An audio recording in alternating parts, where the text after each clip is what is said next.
Hello everyone.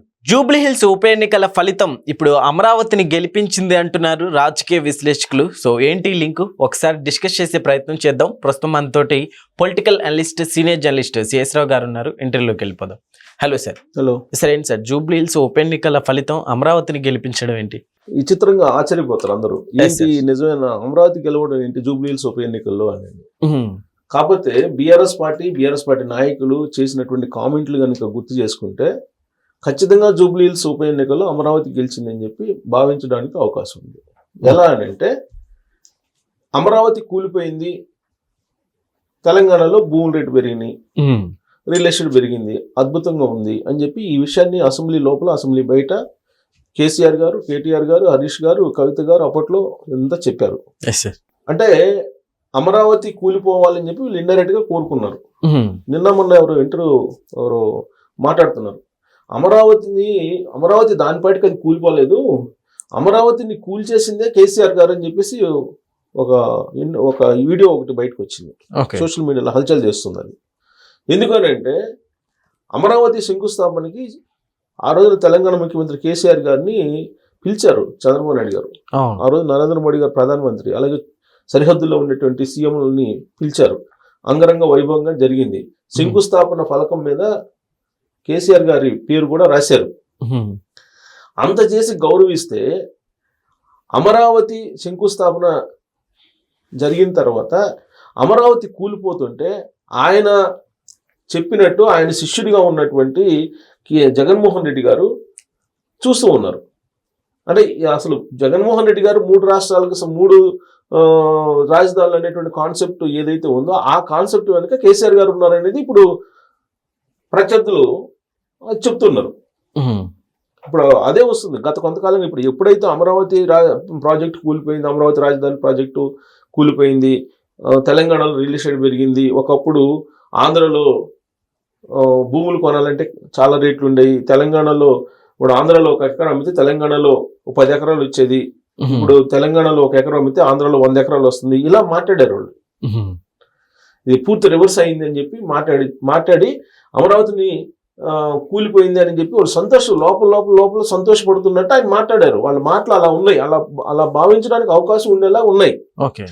దాంతో ఇవన్నీ విన్నటువంటి వాళ్ళు సోషల్ మీడియాలో ఈ మధ్య కాలంలో సోషల్ మీడియాలో అసలు అమరావతి ప్రాజెక్ట్ ని కూల్ చేసిందే కేసీఆర్ గారు కుట్రపండి అని చెప్పేసి వీడియోలు పెడుతున్నారు. దాదాపు 4-5 రోజుల నుంచి బాగా వైరల్ అవుతున్నాయి ఆ వీడియోస్. మరి అది నమ్ముదామా? ఆ వీడియోలో చెప్పింది దాన్ని ఏంటంటే ఇప్పుడు మరి జగన్మోహన్ రెడ్డి గారు, కేసీఆర్ గారు ఇద్దరు ఒకటే. 2019 ఎన్నికల సందర్భంగా కర్త కర్మ క్రియ అన్ని ఆయనేగా ఉండి కేసీఆర్ గారు నడిపారు. మనకు కనిపించేది జగన్మోహన్ రెడ్డి గారు కనిపిస్తున్నారు, ప్రశాంత్ కిషోర్ గారు కనిపిస్తున్నారు, కానీ తెర వెనుక వాళ్ళిద్దరూ నడిపించింది కేసీఆర్ గారు అని చెప్పేసి ఇప్పుడు లేటెస్ట్ గా బయటకు వస్తున్నటువంటి అంశం.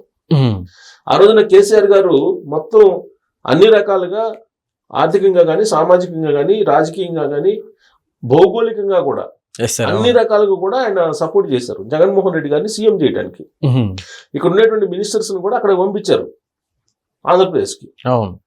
సో 2019 ఎన్నికల్లో జగన్మోహన్ రెడ్డి గారు గెలవడానికి ఇక్కడి నుంచి బీఆర్ఎస్ పార్టీకి సంబంధించినటువంటి అప్పుడు టీఆర్ఎస్ పార్టీ కొన్ని సోషల్ మీడియా వింగ్స్ కూడా అక్కడ పనిచేసాయి సపోర్ట్ గా. అలాగే ఇక్కడ వైఎస్ఆర్ కాంగ్రెస్ పార్టీ వాళ్ళు పీకే ఆధ్వర్యంలో పెట్టుకున్నటువంటి సోషల్ మీడియా కూడా ఇక్కడి నుంచి ఆపరేట్ అయింది, లోటస్ పాయింట్ నుంచి ఆపరేట్ అయింది. ఆ రోజున తెలుగుదేశం పార్టీకి సంబంధించిన సోషల్ మీడియా ఆఫీసుల మీద కూడా దాడులు చేశారు. అన్ని రకాలుగా, నేను అది చెప్పేది, అన్ని రకాలుగా ఉపయోగపడ్డారు జగన్మోహన్ రెడ్డి గారిని ముఖ్యమంత్రి చేయడానికి. ఎవరు? కేసీఆర్ గారు. మొత్తం ఆయనే నడిపారు. The dirtiest politician in the world అని చెప్పేసి చంద్రబాబు నాయుడు గారి గురించి కేసీఆర్ గారు మాట్లాడినటువంటి మాటలు కూడా ఈ జూబ్లీ హిల్స్ ఉప ఎన్నికల సందర్భంగా వైరల్ అయినాయి. అంటే ఎంత విషాన్ని, ఎంత ద్వేషాన్ని పెంచుకున్నారు చంద్రబాబు నాయుడు గారి మీద కేసీఆర్ గారు అనడానికి ఆ వీడియో నిదర్శనం. సార్, ఇప్పుడు ఈ ఫలితాలతో అయినా వాళ్ళకున్న ఐడియాలజీని ఏమైనా చేంజ్ చేసుకుంటారా అంటే ఏమంటారు? ఇప్పుడు వాళ్ళ ఐడియాలజీని చేంజ్ చేసుకుంటారా లేదా అనేది వాళ్ళ ఐడియాలజీ. ఎందుకంటే నెక్స్ట్ ప్రాంతీయవాదం అది అయిపోయింది, అది ప్రాంతీయవాదం అయిపోయింది. తెలంగాణ రాష్ట్రం వచ్చేసి ఇంకా ప్రాంతీయవాదం అనేది ఉండదు. ఇంకా ఐడియాలజీ ఏముంటుంది ఆ పార్టీకి?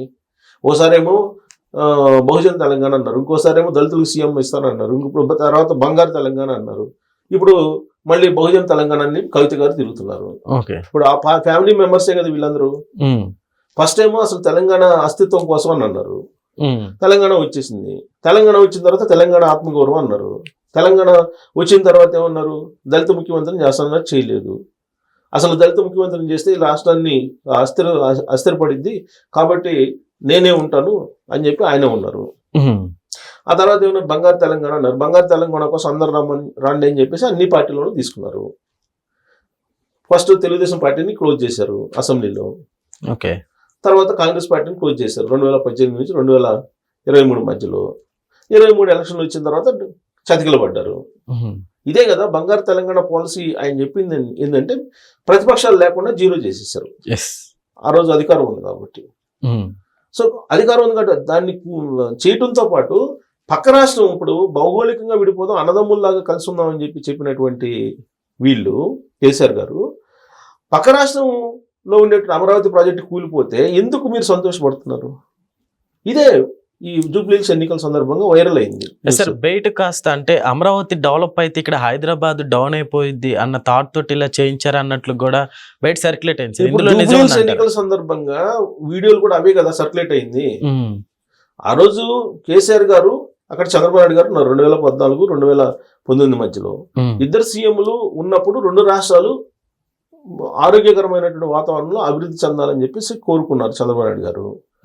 కానీ అక్కడ అమరావతి ప్రాజెక్టు అంగరంగ వైభవంగా శంకుస్థాపన చేయటం, అమరావతి ప్రాజెక్టు ఇవన్నీ కళ్ళారా చూసిన తర్వాత కేసీఆర్ గారు ఆ ప్రాజెక్టు ఉంటే మీకు గ్రోత్ ఉండదనేది, ఎందుకు ఉండదని చెప్పి ఆయన అనుకోని ఉండొచ్చు అని చెప్పి మనం విశ్లేషణ చేసుకుంటే కనుక 2014 నుంచి 2019 మధ్యలో ఎయిర్ ఫ్రీక్వెన్సీ తగ్గింది. ఎక్కడ శంషాబాద్ ఎయిర్పోర్ట్ లో ఇవాళకి కూడా మీరు ఆ డేటా కనుక తీసుకుంటే ఎయిర్ ఫ్రీక్వెన్సీ తగ్గింది. గన్నవరంలో ఎయిర్ ఫ్రీక్వెన్సీ పెరిగింది. అంటే విమానయానం చేసేటువంటి వాళ్ళ సంఖ్య పెరిగింది. ఇది ఇంటర్నేషనల్ గా పెట్టుబడిదారులు ఇండికేషన్ గా తీసుకుంటారు ఈ పరిణామాన్ని.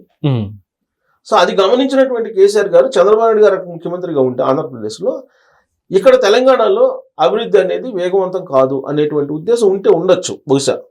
లేదంటే అమరావతి ప్రాజెక్టు కూలిపోయింది మనం బాగున్నాం అని చెప్పేసి అనరు కదా అన్నమాట.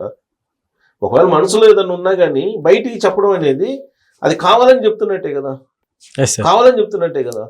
పక్క రాష్ట్రం పోయింది మనం బాగున్నాం అని అంటే మీరు చేయలేకపోయారు అనేది ఇండికేషన్ ఇండైరెక్ట్ గా ఒప్పుకున్నట్టే కదా. వాళ్ళకై వాళ్ళు డెవలప్ చేసుకోలేకపోయారు, పక్క రాష్ట్రం పోయింది కాబట్టి మనం బాగున్నాం అన్నట్టే కదా.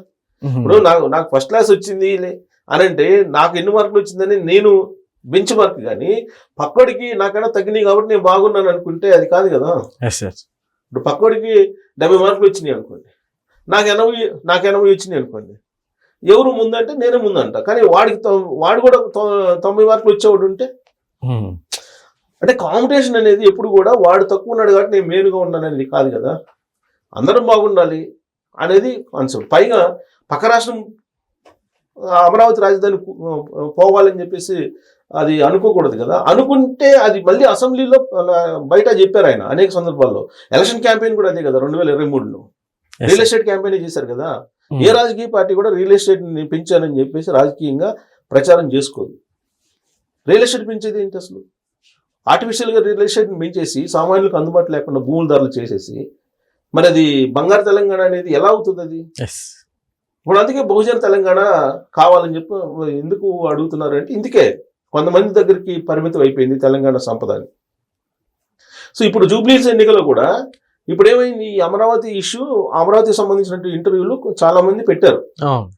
ఈ అమరావతిని కూల్చేసింది కేసీఆర్ బీఆర్ఎస్ పార్టీ అని చెప్పి. దాంతో ఆంధ్ర మూలలో ఉన్నటువంటి వాళ్ళు ఎక్కువ ఉన్నారు. ఎక్కడ? జూబ్లీహిల్స్ ఉప ఎన్నికల్లో. అది ఎప్పుడైతే చూసారో, ఆ భావన ఎప్పుడైతే కలిగిందో మొత్తం యాంటీ చేసేసారు. అమరావతిని కూల్చేసింది ఇతను, కేసీఆర్ బీఆర్ఎస్ పార్టీ ప్రమేయం ఉంది అనేటువంటి ఆ వీడియోస్ని చూసిన తర్వాత నమ్మినటువంటి వాళ్ళు, ఆంధ్ర మూలాలు ఉన్నటువంటి వాళ్ళు పొలం అని చెప్పేసి మొత్తం కాంగ్రెస్ పార్టీ వైపు వేసేసారు. వాళ్ళ కాంగ్రెస్ పార్టీ గెలవడానికి కారణం ఏంటి? ఇంత మెజార్టీతో 25,000 మెజార్టీతో గెలవడానికి కారణం ఏంటి? కేవలం అమరావతిని కూల్చేసామని చెప్పి ఈయన అంటున్నాడు అంటే ద్వేషం పెంచుకుంటున్నాడు అని. ఇక్కడ ఉండేటువంటి ఆంధ్ర మూలాలు ఉన్నటువంటి వాళ్ళు దాదాపుగా 70,000-80,000 మంది ఓటు అంటారు ఎవరైతే. సో వాళ్ళందరూ ఇర్రెస్పెక్టివ్ ఆఫ్ క్యాస్ట్ సపోర్ట్ చేసినందువల్ల 25,000 మెజార్టీ కాంగ్రెస్ పార్టీకి వచ్చింది.